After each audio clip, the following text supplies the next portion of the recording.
11월 30일 월요일입니다. 새벽기도 시간에 하나님께서 우리에게 주시는 말씀은 창세기 9장 1절부터 17절 말씀입니다. 제가 봉독하도록 하겠습니다. 하나님이 노아와 그 아들들에게 복을 주시며 그들에게 이르시되 생육하고 번성하여 땅에 충만하라. 땅의 모든 짐승과 공중의 모든 새와 땅에 기는 모든 것과 바다의 모든 물고기가 너희를 두려워하며 너희를 무서워하리니 이것들은 너희의 손에 붙였음이니라. 모든 산 동물은 너희의 먹을 것이 될지라. 채소같이 내가 이것을 다 너희에게 주노라. 그러나 고기를 그 생명되는 피째 먹지 말 것이니라. 내가 반드시 너희의 피 곧 너희의 생명의 피를 찾으리니 짐승이면 그 짐승에게서 사람이나 사람의 형제면 그에게서 그의 생명을 찾으리라. 다른 사람의 피를 흘리면 그 사람의 피도 흘릴 것이니 이는 하나님이 자기 형상대로 사람을 지으셨음이니라. 너희는 생육하고 번성하며 땅에 가득하여 그 중에 번성하라 하셨더라. 하나님이 노아와 그와 함께한 아들들에게 말씀하여 이르시되 내가 내 언약을 너희와 너희 후손과 너희와 함께한 모든 생물 곧 너희와 함께한 새와 가축과 땅의 모든 생물에게 세우리니 방주에서 나온 모든 것 곧 땅의 모든 짐승에게니라. 내가 너희와 언약을 세우리니 다시는 모든 생물을 홍수로 멸하지 아니할 것이라. 땅을 멸할 홍수가 다시 있지 아니하리라. 하나님이 이르시되 내가 나와 너희와 및 너희와 함께하는 모든 생물 사이에 대대로 영원히 세우는 언약의 증거는 이것이니라. 내가 내 무지개를 구름 속에 두었나니 이것이 나와 세상 사이의 언약의 증거니라.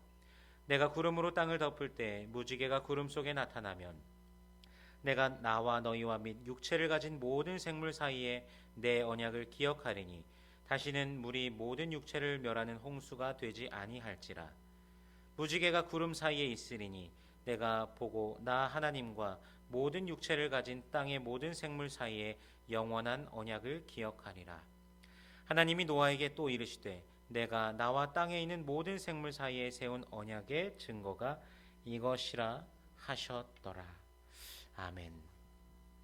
오늘 본문에서는 홍수 이후 하나님께서 노아에게 새롭게 언약을 체결하시는 장면입니다.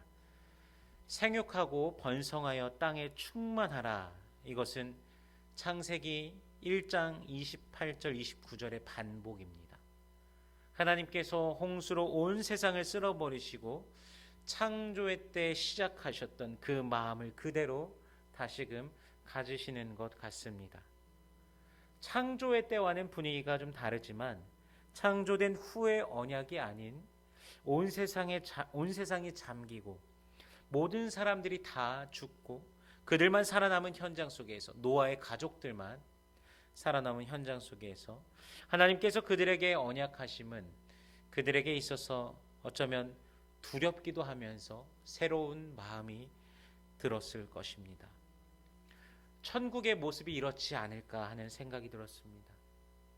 그리스도 예수를 살아생전 믿은 자들만이 구원을 받고 믿지 않는 자들은 영원 형벌 지옥 속에 고통받는 것을 생각하면서 우리가 그곳에서 예수님의 얼굴을 마주할 때 그때 그 환희와 감격과 주님을 향한 경외감을 또 반면에 지옥은 얼마나 처참할까 하는 그 망감들이 교차하는 그때를 생각해 보게 되었습니다.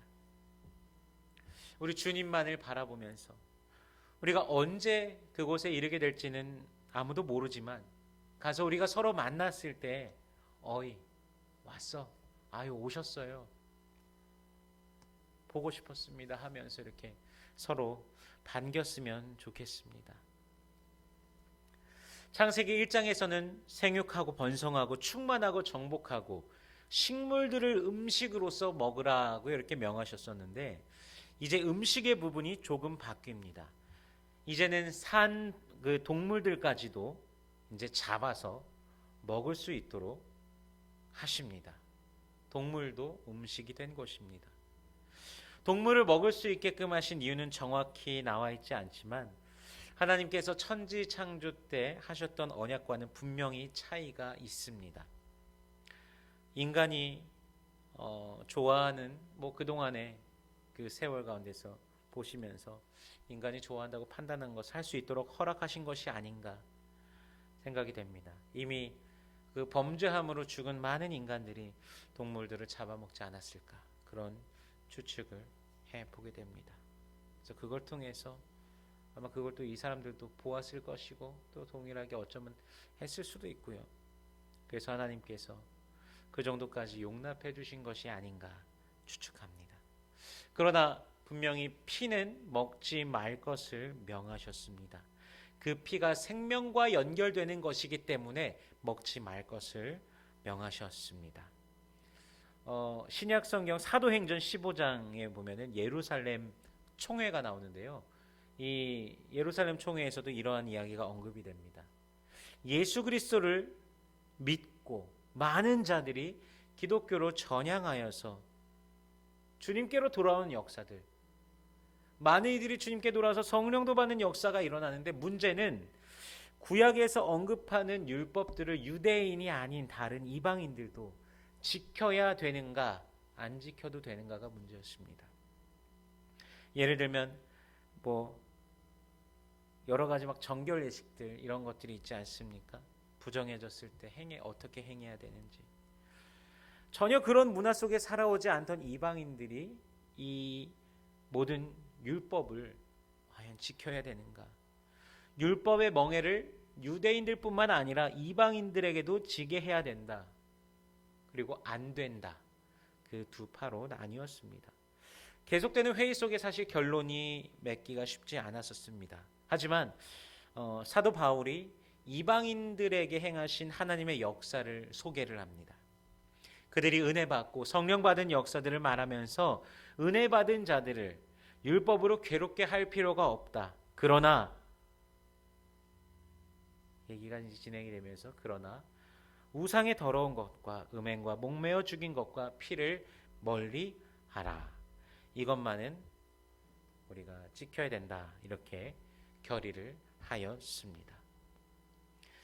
오늘 노아에게 하나님께서 하신 동물을 피째 먹지 말라는 그 말씀에 대해서는 초대교회 예루살렘 총회에서도 모두가 고민했던 부분이고 오늘도 분명히 생각해 볼 만한 이슈인 것 같습니다. 이제 또 한 가지 바뀐 것은 이제 다른 생물들이 인간을 두려워하기 시작하였다는 것입니다. 모든 짐승, 모든 새, 물고기들이 인간을 두려워하기 시작합니다. 홍수 이후의 세계가 더 이상 창조 직후의 세계처럼 심히 좋았더라 하실 만한 모습은 아니라는 것입니다. 여러분, 지금 우리가 살아가는 세계는 그러면 어떨까요? 심히 좋을까요?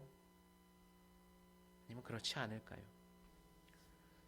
믿는 자들이 더욱 함께 사랑과 선행으로 서로를 격려하고 살아간다면 분명히 더 아름다워지겠지만 시간이 흐를수록 조금씩 죄가 늘어나고 계속해서 더 증가하고 있다는 것은 우리 모두 부정할 수 없을 것입니다. 크리스천 안에서도 그렇지만 바깥 세상은 더 심합니다. 대표적인 예시가 바로 무지개입니다. 13, 14, 15절 제가 잠시 읽어보겠습니다. 내가 내 무지개를 구름 속에 두었나니 하나님께서 말씀하신 겁니다. 이것이 나와 세상 사이의 언약의 증거니라. 내가 구름으로 땅을 덮을 때 무지개가 구름 속에 나타나면 내가 나와 너희와 및 육체를 가진 모든 생물 사이에 내 언약을 기억하리니 다시는 물이 모든 육체를 멸하는 홍수가 되지 아니할지라. 무지개는 하나님께서 인간과 모든 생명체 사이에 세우신 언약의 증거입니다. 홍수로 심판하시지 않겠다는 하나님의 다짐입니다. 하나님께서 분명히 내 무지개라고 말씀하셨습니다. 그러나 이것을 인간이 어떻게 사용하고 있습니까? 동성애를 옹호하고 성소수자라는 그 자신들을 합리화하는 논리로서 사용합니다. 하나님께서는 분명히 내 무지개라고 하셨는데 말이죠. 하나님의 창조 섭리를 무너뜨리는 인간이 그것을 자신을 변호하는 것으로서 사용하고 있습니다. 캘리포니아는 비가 잘 오질 않습니다. 1년에 뭐 한 대여섯 번 정도 온다고 그렇게 들었었습니다.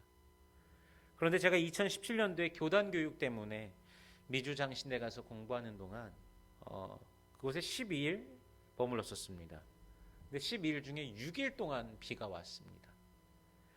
그렇게 비가 많이 오는 것을 그 현지 40년 사신 분이 처음 봤다라고 이렇게 말씀하셨습니다.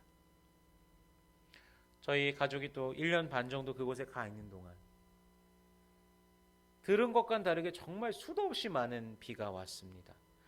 그 비가 올 때마다 거리는 비에 잠기고, 아무래도 비가 잘 오지 않는 지역이다 보니까 하수 시설도 잘 안 돼 있고 그러다 보니까 비가 오면 그대로 이제 웅덩이가 찹니다. 거리가 비에 잠기고 차 사고도 많이 일어나는 것을 보았습니다. 그쪽은 동성애 관련해서 이것보다 훨씬 자유롭고, 또 재작년에는 있었던 일인데 초등학생들에게 그 성교육을 할 때 실제 사람을 아이들한테 보여주면서 성교육을 하는 것으로 그 당시 재작년에 교육부 이사회에서 그렇게 통과가 되었습니다. 그래서 많이들 이래서는 안 된다고 반대하고 그랬었던 기억도 납니다. 참 그런 것들이 아무렇지도 않게 이루어지는 그것이 참 개탄스럽지 않을 수가 없었습니다. 하나님께서 분명히 그런 상황들을 보시면서 슬퍼하셨을 것입니다. 비가 워낙 없는 곳이어서 배수시설도 안 되어 있는지라 잠깐만 비가 와도 금세 땅이 잠기고 미끄러지는 그런 곳에서 비가 오는 것을 볼 때마다 하나님께서는 충분히 지금도 다 쓸어버리실 수가 있는데 그래도 언약을 기억하시고 인내하고 계시는구나 라고 생각되었습니다. 베드로후서 3장 9절의 말씀을 다시 보면 주의 약속은 어떤 이들이 더디다고 생각하는 것 같이 더딘 것이 아니라 오직 주께서는 너희를 대하여 참으사 아무도 멸망하지 아니하고 다 회개하기에 이르기를 원하시느니라. 아멘. 여러분, 오늘도 자비로우신 하나님께서는 진노의 잔을 우리에게 쏟아내지 아니하시고 인내하고 계십니다. 먼저 주님 앞에 돌아와 있는 우리가 이제 그 복음을 소개하면서 다른 이들이 멸망치 않고 회개하기에 이르는 그 사역에 우리가 이제는 동참해야 됩니다. 여러분, 오늘 하루 그런 삶을 우리가 살아보길 원합니다. 그렇게 살아가며 주님을 나누고 주께서 주시는 그 복을 또한 한량없이 누리는 그런 하루가 되시기를 주님의 이름으로 축원합니다.